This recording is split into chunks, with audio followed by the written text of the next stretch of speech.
Hello students. तो कैसे हैं आप लोग। शुरू करते हैं हम एस्टिमेट का पहला चैप्टर इंट्रोडक्शन। पिछले वाले वीडियो में हमने बात कर लिया था कि सब्जेक्ट का ओवरव्यू किस तरीके का है, किस तरीके के क्वेश्चन पूछे जा सकते हैं और क्या क्या चीज़ हम एक्चुअल में एस्टिमेट के बारे में पढ़ने वाले हैं। ठीक है, तो अब हम शुरू करते हैं सब्जेक्ट का इंट्रोडक्शन, मतलब चैप्टर फर्स्ट, जिसमें इंट्रोडक्शन है। अलग अलग तरीके के एस्टिमेट्स के बारे में पढ़ेंगे, अलग अलग तरीके के यूनिट्स के बारे में पढ़ेंगे कि किस तरीके की यूनिट, किस तरीके के वर्क को मेजर करने की यूनिट क्या होगी। ठीक है, तो सबसे पहले अगर हम डेफिनेशन देखें, सबसे पहले अगर डेफिनेशन देखें एस्टिमेट की, तो एस्टिमेट की डेफिनेशन क्या है। कल भी हमने इस बारे में बात की थी, कल भी हमने इस बारे में बात की थी कि एक्चुअल में है क्या estimate.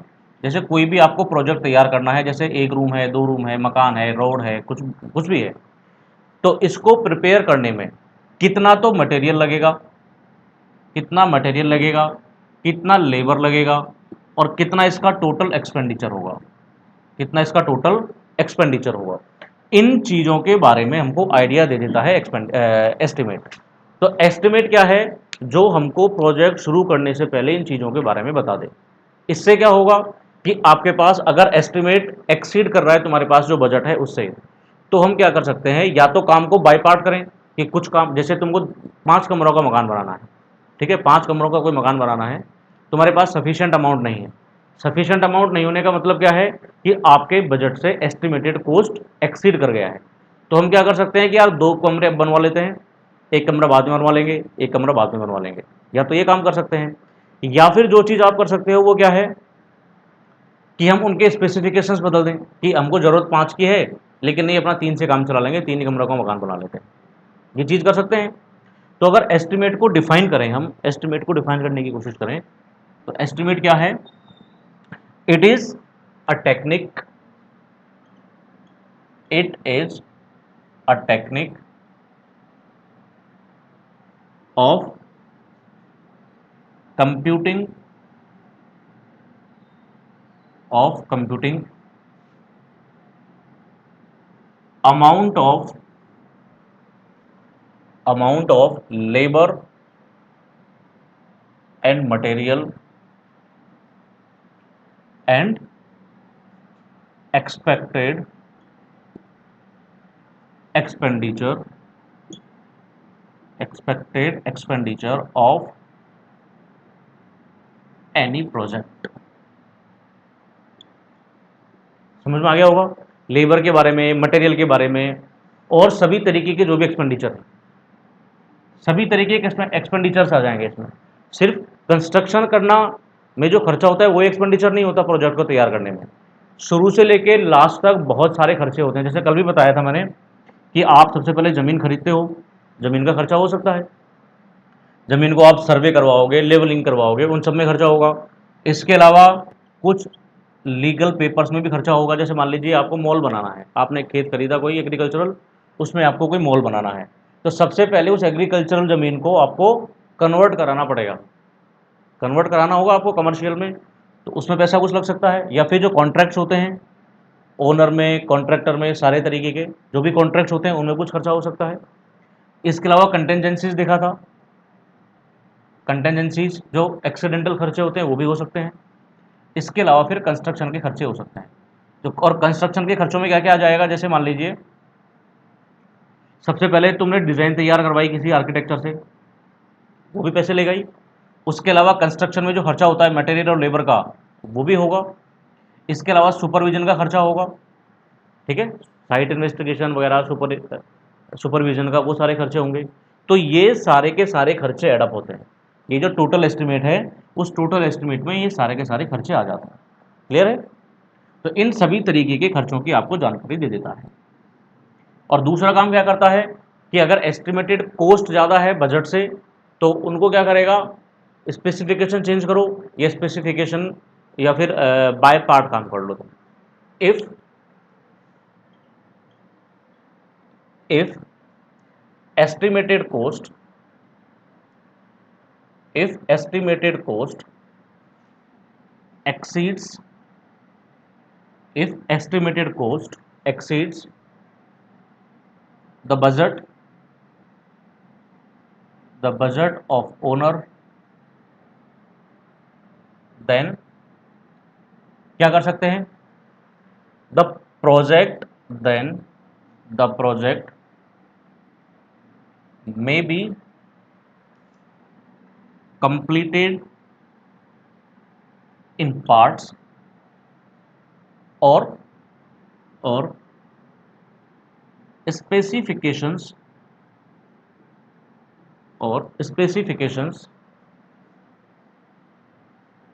may be altered। Alter का मतलब है चेंज, तो स्पेसिफिकेशन भी चेंज कर सकते हो। अब अगर ये देखें कि किसी भी एस्टिमेट को प्रिपेयर करने में किन किन चीज़ों की ज़रूरत होती है। जैसे तुमसे किसी ने कहा कि मुझे एक मकान बनाना है, या एक छोटा सा एग्जांपल ले लेते हैं, एक रूम का, एक कमरा बनवाना है। आपने एक छोटा सा एग्जांपल ले लिया कि एक रूम बनवाना है आपको, ठीक है। तो अगर सामने वाला आदमी आपसे कहता है कि मुझे सिर्फ रूम बनाना है, कि मुझे सिर्फ रूम बनाना है, तो सिर्फ क्या इतनी इंफॉर्मेशन से आप उसको एस्टिमेट बना के दे पाओगे क्या? अगर सामने वाला आदमी सिर्फ इतना कहता है कि मुझे एक रूम चाहिए, तो सिर्फ इस रूम से आप उसको एस्टिमेट प्रिपेयर करके दे सकते हो क्या? नहीं दे सकते, क्योंकि इसके अलावा भी आपको कई सारी इंफॉर्मेशन और चाहिए होंगी, कई सारी इंफॉर्मेशन और चाहिए होंगी, तब आप बता पाओगे कि आपको किन किन चीज़ों के बारे में पता होना चाहिए, तब जाकर के आप एस्टिमेट प्रिपेयर करके दे सकते हो। तो सबसे पहले आप क्या पूछोगे उससे कि भाई रूम का साइज क्या रहेगा, रूम का साइज क्या रहेगा, साइज का मतलब डायमेंशन क्या होंगी। तो डायमेंशन के बारे में आपको पता होना चाहिए। डायमेंशन कहाँ से, शुरू से लेके लास्ट तक। शुरू से लेके लास्ट का मतलब क्या है, शुरू से लेके लास्ट का मतलब है फाउंडेशन से ही लेके कि कितना फाउंडेशन खुदेगा, फाउंडेशन के में क्या होगा, पीसीसी होगा, आरसीसी होगा, जो भी कुछ होगा। उसके अलावा दीवारों की मोटाई क्या रहेगी, दीवारों की हाइट क्या रहेगी, ठीक है। इन सभी चीज़ों के बारे में आपको पता होना चाहिए। कमरे की साइज़ क्या रहेगी, इन चीज़ों के बारे में पता होना चाहिए। मतलब सभी तरीके की डायमेंशन के बारे में आपको पता होना जरूरी है। इसके अलावा सिर्फ इससे काम चल जाएगा क्या? नहीं चलेगा। क्यों? क्योंकि रूम, मान लीजिए कोई आदमी तो ऐसा है जो पूरे के पूरे रूम को स्टोन मेसनरी से बनवाना चाहेगा, कोई आदमी ऐसा है जो रूम की दीवारें आरसीसी की बनवाना चाहेगा, कोई ब्रिक मेसनरी से बनवाना चाहेगा, कोई बोलेगा नहीं मुझे तो शीशे की दीवारें चाहिए, कोई बोलेगा मुझे प्लास्टिक की दीवारें चाहिए। मतलब कहने का मतलब ये है कि हर एक मटेरियल की अपनी अपनी अलग रेट होगी, अपना अपना अलग एक्सपेंडिचर होगा, तो एक को एक दूसरे से रिलेट नहीं कर सकते आप। तो आपको मटेरियल के बारे में भी तो पता होना चाहिए कि आप मटेरियल क्या क्या यूज़ करने वाले हो, कि आप मटेरियल क्या क्या यूज़ करने वाले हो। मटेरियल के अलावा इस रूम के स्पेसिफिकेशन के बारे में आपको पता होना चाहिए। स्पेसिफिकेशन कैसे, जैसे एक आदमी ने कहा कि मुझे सिर्फ एक रूम चाहिए, एक आदमी कहता है कि यार मुझे रूम में अटैच यूटिलिटीज चाहिए और किचन भी अटैच चाहिए, तो उसके स्पेसिफिकेशन कुछ अलग हो गए। तो आपको स्पेसिफिकेशन के बारे में भी पता होना चाहिए। लेकिन क्या सिर्फ इतनी चीज़ों के साथ भी आप उस रूम का एस्टिमेट प्रिपेयर कर पाओगे क्या? नहीं कर पाएंगे, क्योंकि हो सकता है कि जो रूम 10 साल पहले बना था, बिल्कुल सेम स्पेसिफिकेशन थे, बिल्कुल सेम मटेरियल था और बिल्कुल सेम डायमेंशन था। ऐसा कैसा रूम पहले बना था 10 साल पहले, तो क्या उसी पैसे से आज रूम बन सकता है क्या? नहीं बन सकता। क्यों? क्योंकि 10 साल पहले की रेट और आज की रेट में बहुत फर्क है। रेट किस किस का? दोनों चीज़ों का, मटेरियल का भी रेट और लेबर का भी रेट, सबका रेट अलग अलग है। तो जब तक आपको इन चीज़ों के बारे में जानकारी नहीं होगी, तो हम एस्टिमेट प्रिपेयर नहीं करके दे सकते किसी को भी। ये चीज़ पता है? क्लियर? तो हमको क्या क्या चीज़ें पता होना चाहिए, साइज पता होना चाहिए। साइज किसमें मिलेगी आपको? ड्राइंग में। एक प्रॉपर ड्राइंग होना चाहिए स्ट्रक्चर का या प्रोजेक्ट का, ड्राइंग से बता पाओगे। मटेरियल के बारे में जानकारी होनी चाहिए, स्पेसिफिकेशंस पता होने चाहिए और रेट के बारे में आपको नॉलेज होना चाहिए, तब जाकर के आप कोई भी एस्टिमेट प्रिपेयर करके दे सकते हैं। तो इस चीज़ को लिखा जा सकता है,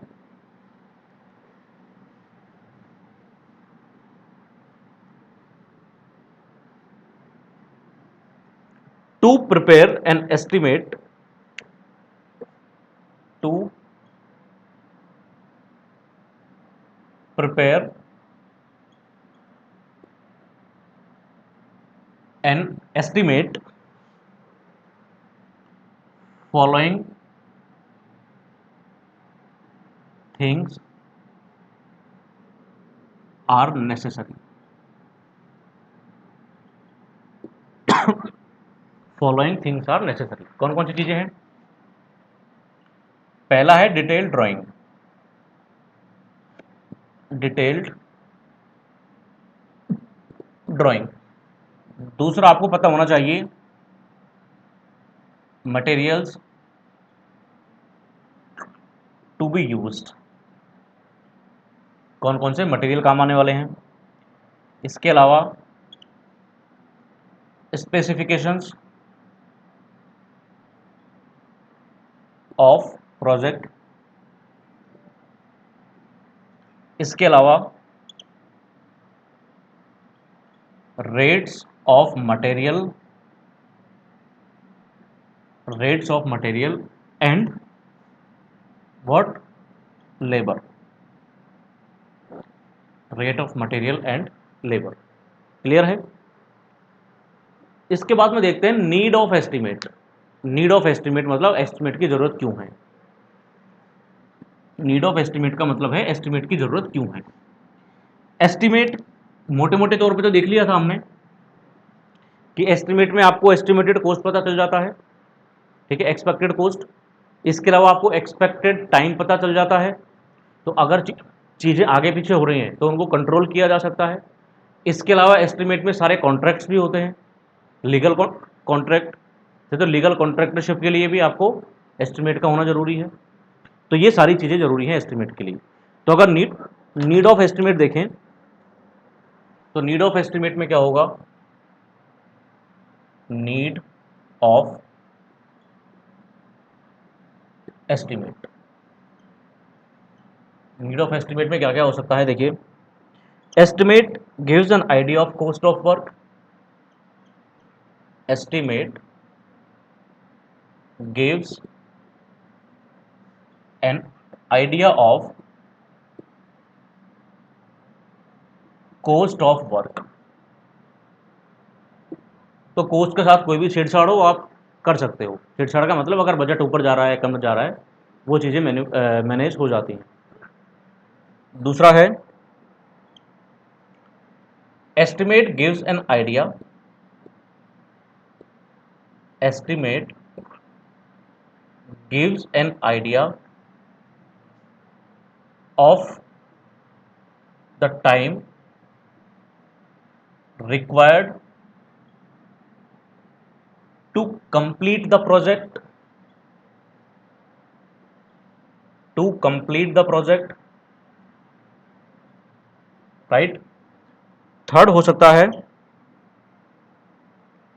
it is also required to control the expenditure, it is also required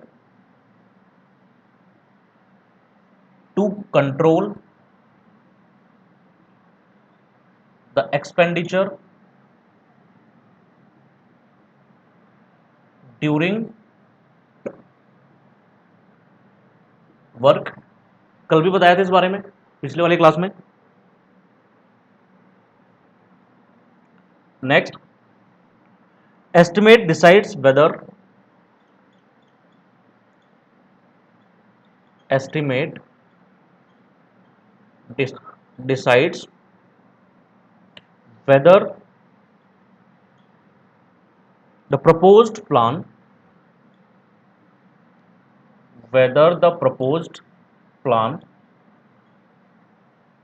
matches the funds available, matches the funds available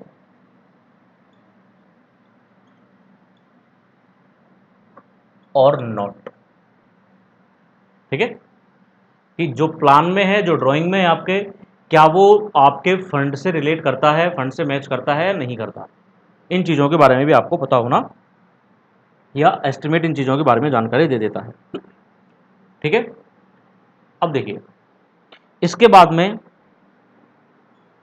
अगर हम अलग अलग तरीके के एस्टिमेट के बारे में बात करें, अगर हम अलग अलग तरीके के एस्टिमेट के बारे में बात करें तो किस किस तरीके के एस्टिमेट काम में लेते हैं। अलग अलग किस किस तरीके के एस्टिमेट काम में आते हैं, यहाँ से क्वेश्चन पूछा जाता है।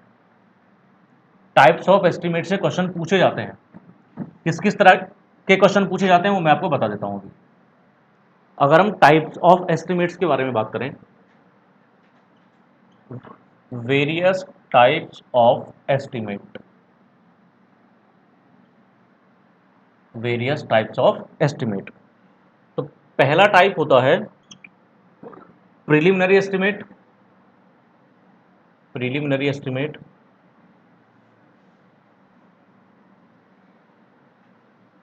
प्रिलिमिनरी एस्टिमेट,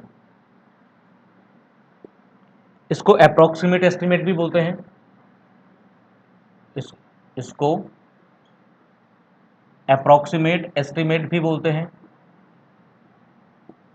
इसको रफ एस्टिमेट भी बोलते हैं, इसको रफ एस्टिमेट भी बोलते हैं, और इसी का नाम है एब्स्ट्रैक्ट एस्टिमेट और एब्स्ट्रैक्ट एस्टिमेट, एब्स्ट्रैक्ट एस्टिमेट। ठीक है। दूसरा एस्टिमेट है plinth area estimate, plinth area estimate. तीसरे तरीके का एस्टिमेट होता है क्यूबिकल रेट एस्टिमेट या cube rate estimate, cube rate estimate. इसका दूसरा नाम है क्यूबिकल कंटेंट एस्टिमेट और क्यूबिकल कंटेंट एस्टिमेट होता है। नेक्स्ट होता है एक approximate quantity method, approximate quantity method, approximate quantity method estimate.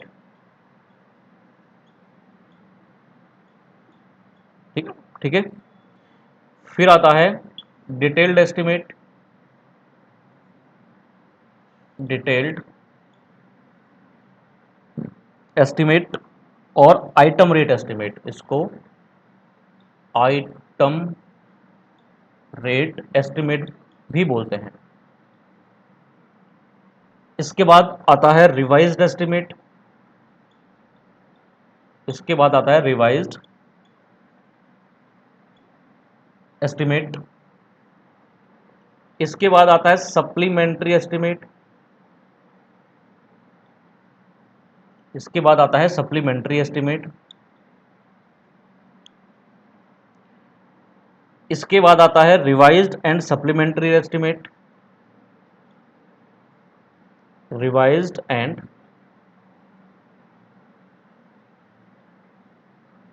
Supplementary estimate. इसके बाद आता है एनुअल रिपेयर और मेंटेनेंस, एनुअल रिपेयर और मेंटेनेंस एस्टिमेट। ठीक है। तो ये देख लीजिए अलग अलग तरीके के एस्टिमेट्स हैं।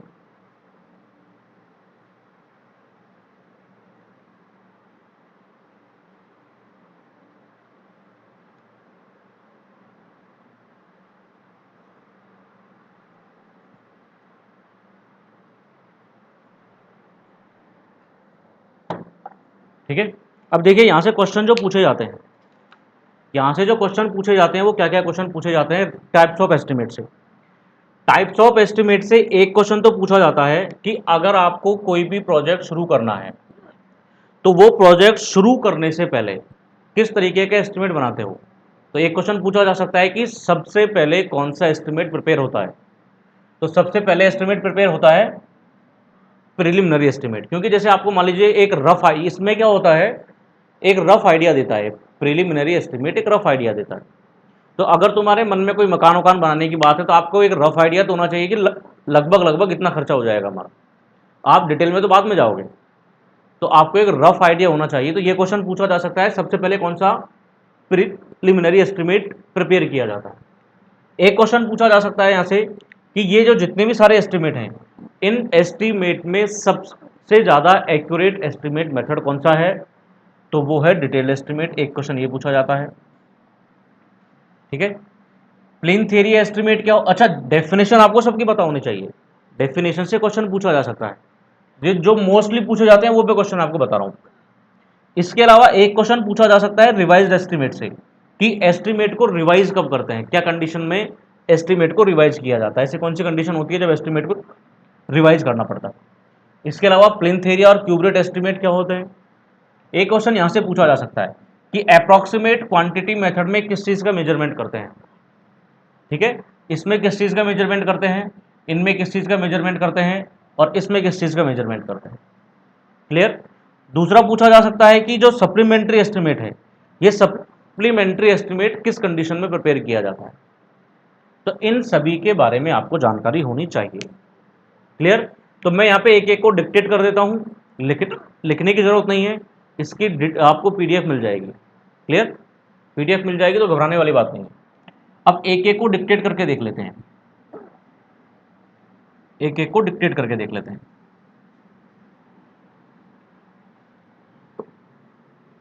सबसे पहले देखते हैं अप्रॉक्सीमेट एस्टिमेट। सबसे पहले देखते हैं अप्रॉक्सीमेट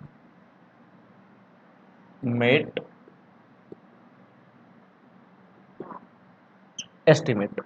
अप्रॉक्सीमेट एस्टिमेट क्या करता है, ये एक रफ आइडिया देता है आपको, ये एक रफ आइडिया सिर्फ देता है। रफ आइडिया का मतलब क्या है कि आपको कोई भी चीज बनानी है, मान लीजिए जैसे 2 कमरों का मकान बनाना है, तो आपको डायमेंशन वगैरह सारी चीज़ों की जरूरत नहीं है, आपको सिर्फ ये पता होना चाहिए कि भाई इतने का मकान बनाना है आपको, तो उसमें अंदाजन इतना खर्चा हो जाएगा। हर चीज़ की डिटेल नहीं है, it does not contain proper detail, ठीक है। तो प्रॉपर डिटेल नहीं होगी, एग्जैक्ट डिटेल नहीं होगी इसमें कि इतना मीटर क्यूब ये चाहिए होगा, इतने मीटर क्यूब मशीनरी लग जाएगी, इतना मिट्टी लगेगा। हर चीज़ की डिटेल इसमें प्रॉपर डिटेल नहीं होती है, सिर्फ ये आपको रफ आइडिया देता है। क्लियर। दूसरा जो एस्टिमेट है प्लिंथ एरिया एस्टिमेट। दूसरा जो एस्टिमेट है प्लिंथ एरिया एस्टिमेट। देखिए प्लिंथ एरिया एस्टिमेट में क्या होता है, सपोज कीजिए कि एक कमरा है, मैं एक कमरे का एग्जांपल लेके बता रहा हूँ, ये कमरा नहीं, एक रूम हो सकता है, कोई मकान हो सकता है, कुछ भी हो सकता है, मकान ले लेते हैं, ठीक है। ये एक मकान है। इस मकान में क्या करें, इस मकान में मान लीजिए एक रूम ये है, ठीक है, एक रूम ये है, यहाँ से आप आए और ये पूरे का पूरा कवर कर दिया। मान लीजिए इस मकान में सिर्फ 2 कमरे हैं, इस मकान में सिर्फ 2 कमरे हैं, एक कमरा ये है, एक कमरा ये है, और ये जो स्पेस है, ये वाला जो स्पेस है, ये पूरे का पूरा स्पेस ओपन है, ये पूरे का पूरा स्पेस ओपन है।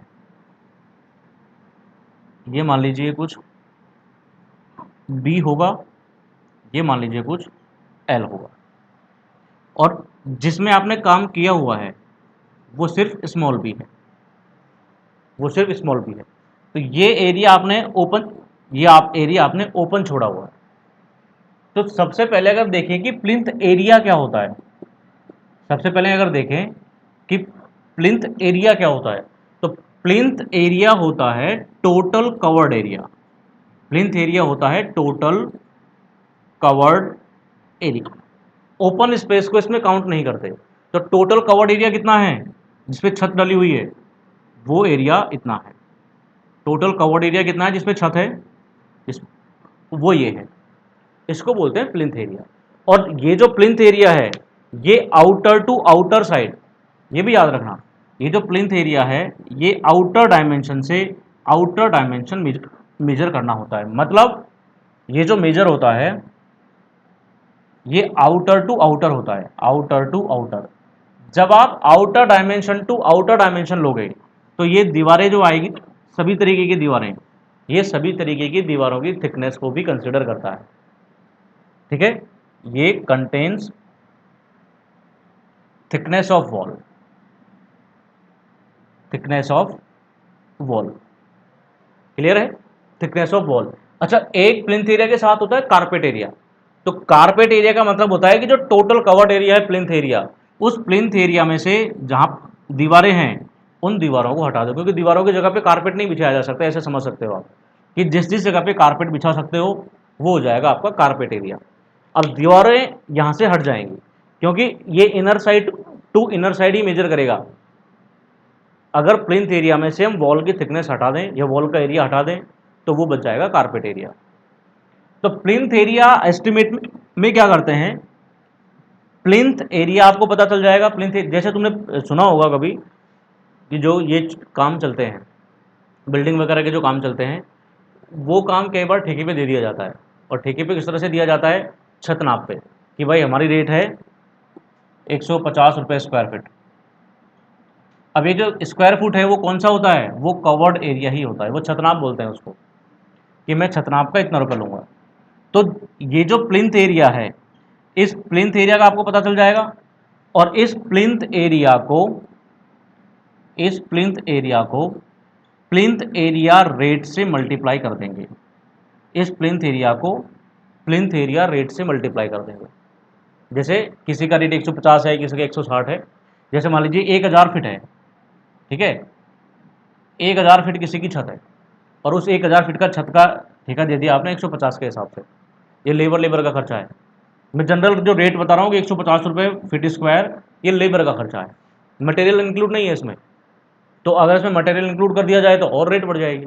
तो पर यूनिट रेट क्या है, उसको टोटल एरिया से मल्टीप्लाई कर देंगे, आपको प्लिंथ एरिया एस्टिमेट मिल जाएगा। लेकिन ये बहुत ज़्यादा एक्यूरेट नहीं है, ये बहुत ज़्यादा एक्यूरेट नहीं होगा। तीसरा जो है तीसरा जो है वो है cubical rate estimate. Cubical rate estimate, cubical rate estimate में क्या है, क्यूबिकल कंटेंट जो है, क्यूबिकल कंटेंट, इनको कंसिडर किया जाता है सिर्फ। क्यूबिकल कंटेंट वो होते हैं जिनके यूनिट मीटर क्यूब में या सेंटीमीटर क्यूब में काउंट होती है, जिनका मेजरमेंट मीटर क्यूब या centimetre cube, inch cube, feet cube, cube में किया जाता है। तो उन चीज़ों को मेजर कर लेंगे और उनकी पर यूनिट से मल्टीप्लाई कर देंगे। उनकी पर यूनिट रेट क्या है उससे मल्टीप्लाई कर दोगे तो आपको टोटल कॉस्ट मिल जाएगा। तो total cost is equal to क्या होगा, टोटल कॉस्ट क्या होगा, total quantity into per unit rate.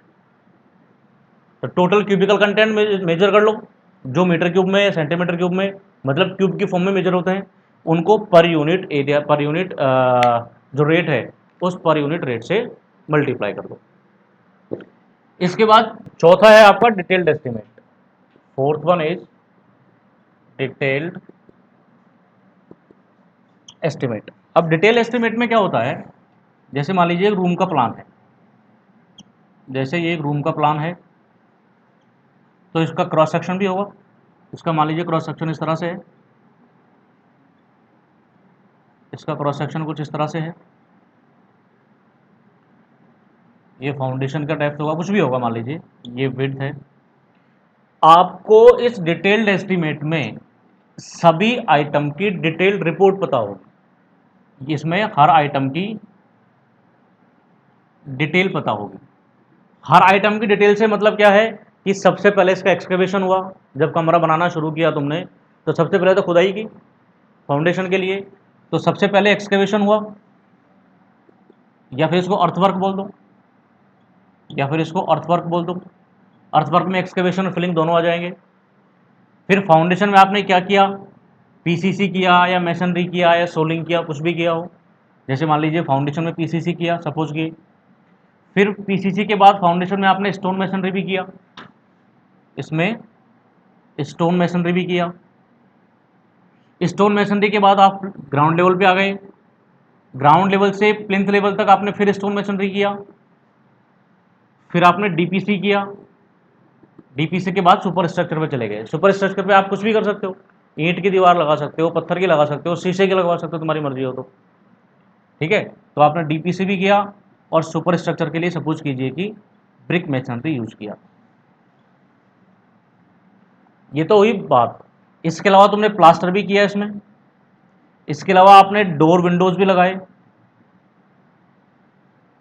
तो बहुत सारी चीज़ें जो जो आपको स्पेसिफिकेशन चाहिए, जो जो मटेरियल चाहिए, उन सभी चीज़ की डिटेल आपको इसमें मिलती है विद रेट।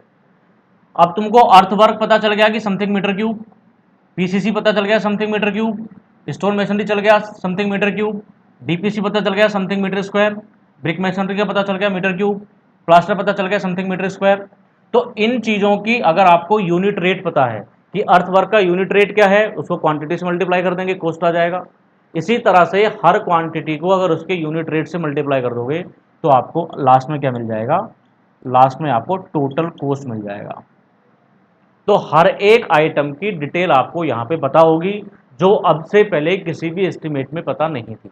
तो ये एस्टिमेट सबसे ज़्यादा एक्यूरेट एस्टिमेट है, ये एस्टिमेट सबसे ज़्यादा एक्यूरेट है, ये याद रखना। ये क्वेश्चन कई बार पूछा जा चुका है कि which of the following is most accurate method of estimate. तो डिटेल्ड एस्टिमेट सबसे ज़्यादा एक्यूरेट होता है। इसके बाद नेक्स्ट आता है रिवाइज्ड एस्टिमेट। इसके अलावा रिवाइज्ड एस्टिमेट, देखिए रिवाइज एस्टिमेट में क्या होगा, जैसे तुमको कोई प्रोजेक्ट मिला, उसका बाकायदा जी शेड्यूल वगैरह मिल जाता है। जी शेड्यूल क्या होता है वो कॉन्ट्रैक्ट में बात करेंगे, पीडब्ल्यूडी कॉन्ट्रैक्ट में। तो आपको जी शेड्यूल मिल गया, उसका एस्टिमेट मिल गया, किस किस तरह से काम करना है वो चीज़ मिल गई। बाद में काम शुरू हुआ और स्टे आ गया, सपोज कीजिए किसी भी रीजन से कोर्ट का स्टे आ गया होगा, कोर्ट का स्टे रहा उसमें 2 साल। 2 साल के बाद जब आप काम शुरू करते हो तो ऑब्वियस सी बात है कि उसका एक्सपेंडिचर बढ़ जाएगा, उसका एक्सपेंडिचर बढ़ जाएगा। उस केस में मटेरियल का रेट भी बढ़ेगा, एस्टिमेटेड कॉस्ट भी बढ़ जाएगा। तो उसमें क्या करना पड़ेगा, वापस से उस एस्टिमेट को रिवाइज करने की ज़रूरत होती है। ठीक है, तो तुमने देखा होगा। अब ये जरूर नहीं है कम हो ज़्यादा हो, कम भी कॉस्ट हो सकता है, ज़्यादा कॉस्ट भी हो सकता है। अभी तुमने सुना होगा कि जब ये बाड़मेर रिफाइनरी की बात चल रही है राजस्थान में, तो पिछली वाली गवर्नमेंट थी उसमें एमओयू कुछ अलग था, ये वाली गवर्नमेंट आई उसने एमओयू को रिवाइज करके और कुछ डिटेल कर दिया उसमें। तो इस तरह से एस्टिमेट को रिवाइज भी किया जा सकता है। जनरली जो एस्टिमेट रिवाइज होता है, जनरली जो एस्टिमेट रिवाइज होता है वो तब होता है जब या तो एस्टिमेटेड कॉस्ट या एस्टिमेटेड कॉस्ट 5% एक्सीड कर रहा हो, या फिर मटेरियल की कॉस्ट 10% एक्सीड कर रहा हो, और या फिर there is deviation in material, deviation in material. Deviation in material का मतलब है कि पहले तुम्हारे एस्टिमेट में वॉल थी ब्रिक की, कि हमको ब्रिक मेसनरी की वॉल चाहिए, और अब आपको चाहिए नहीं साहब हमें शीशे की दीवार लगानी है। ठीक है, तो एस्टिमेट तैयार है ब्रिक मेसनरी के हिसाब से, अब आपको शीशे की दीवार चाहिए, तो शीशे की दीवार के लिए तुमको रिवाइज करना पड़ेगा एस्टिमेट को, और इसी को बोलते हैं डेविएशन इन मटेरियल। क्लियर है? तो ये 3 कंडीशन होती है जिस कंडीशन में रिवाइज एस्टिमेट प्रिपेयर किया जाता है, इन तीनों को याद रखना। इसके बाद आता है supplementary estimate. Supplementary estimate, supplementary estimate देखिए क्या होता है, जब आपको कोई एडिशनल काम करवाए, जितना काम दिया गया है उससे ज़्यादा अगर काम करवाए, तो उसमें ऐड जो काम है उस एडिशनल काम का जो एस्टिमेट है वो एडअप कर दिया जाता है। जैसे फॉर एग्जांपल आपको एक कमरा बनाने का एस्टिमेट दिया, ये कमरा बनाने का ठेका दिया, इसका एस्टिमेट दे दिया कितना खर्चा आ जाएगा जो भी है। अब आप जब कमरा बन गया तो वो कहे कि यार एक काम करो, कमरे के अलावा एक किचन और बना दो, तो इस किचन के लिए अलग से एडअप करना पड़ेगा एस्टिमेट। तो ये जो कंप्लीट एस्टिमेट होगा किचन के साथ उसको बोल देंगे हम फिर सप्लीमेंट्री एस्टिमेट। क्लियर? नेक्स्ट आता है revised and supplementary. Revised and supplementary दोनों का समाप्त हो जाएगा जब ये 3 चीजें भी हो और कोई एडिशनल काम भी करवाए। फिर लास्ट आता है तुम्हारा annual repair estimate. Annual repair estimate, हम किसी सोसाइटी में रहते हैं मान लो, तो आपको वहाँ पे हर साल या हर महीने कुछ अमाउंट देना पड़ता है मेंटेनेंस के लिए, ताकि जो पूरा प्रोजेक्ट है उस पूरे प्रोजेक्ट के रखरखाव के लिए भी कुछ खर्चा होता है, उसके लिए एस्टिमेट तैयार किया जाता है। क्लियर? तो ये था अलग अलग तरीके के एस्टिमेट। क्या क्या इंपॉर्टेंट चीज़ें थी कि सबसे पहले कौन सा एस्टिमेट तैयार किया जाता है, रफ एस्टिमेट। दूसरा क्वेश्चन पूछा जा सकता है प्लिंथ एरिया क्या होता है, या plinth area rate, plinth area में किस तरह से कैलकुलेशन करते हैं। तीसरा पूछा जा सकता है कि सबसे एक्यूरेट एस्टिमेट कौन सा है, तो डिटेल एस्टिमेट है। अच्छा इसमें एक चीज़ रह गई, इसमें एक चीज़ रह गया, अप्रोक्सीमेट क्वांटिटी एस्टिमेट। इसमें एक एस्टिमेट रह गया, अप्रॉक्सीमेट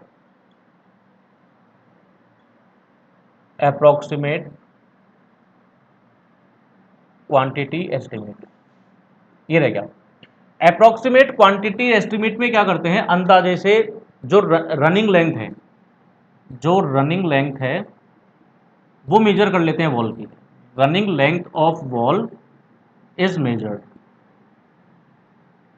कि दीवार की लंबाई इतनी है लगभग, और उस रनिंग वॉल की जो रेट है, उसकी यूनिट की जो रेट है, उस यूनिट रेट से इस टोटल क्वांटिटी को मल्टीप्लाई कर देते हैं। ठीक है, तो ये भी एक रफ एस्टिमेट है। डिटेल्ड एस्टिमेट के अलावा सारे के सारे एस्टिमेट रफ एस्टिमेट होते हैं, चाहे वो क्यूबिकल रेट हो, चाहे वो प्लिंथ एरिया हो, चाहे वो अप्रोक्सीमेट क्वांटिटी हो, या फिर रफ एस्टिमेट खुद हो। इसमें डिटेल नहीं है प्रॉपर, ये आपको एक्यूरेट रिजल्ट नहीं देगा। सिर्फ अंदाजे से क्या किया, रनिंग मीटर में, रनिंग मीटर का मतलब जैसे मान लीजिए किसी दीवार की लंबाई 3.7 मीटर है, तो उसको रनिंग मीटर में 4 मीटर ले लिया, इस तरह से, और उस रनिंग मीटर की लेंथ को जो भी रेट होगी उस रेट से मल्टीप्लाई कर देंगे, आपको टोटल कॉस्ट मिल जाएगी। तो ये था टोटल, ये अलग अलग तरीके के एस्टिमेट के बारे में, एस्टिमेट होता क्या है और एस्टिमेट की ज़रूरत क्या है। Thank you so much, have a good day.